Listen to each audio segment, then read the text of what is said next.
Hello guys, हम जा रहे हैं बगदाना। सुबह सुबह निकल चुके हैं 6 बजे।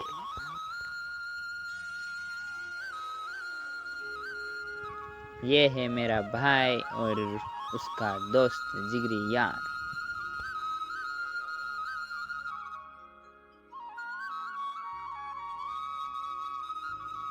गाइस અમે પહોંચી ગયા છે રૂપાવાટી।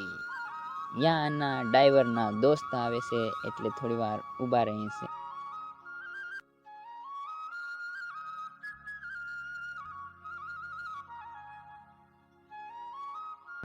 फाइनली गाइस અમે બનાવવા લાગ્યા રીલ ઇન્સ્ટાગ્રામ પર અપલોડ કરવા, પણ અહીંયા બહુ પવન આવે છે એટલે સારું કંઈ બનતું નથી, એટલે અમે રીલ નથી બનાવવાના। અમે પહોંચી ગયા બગદાણાના મંદિરે। આ જોવો છો કેટલું સરસ દેખાય છે।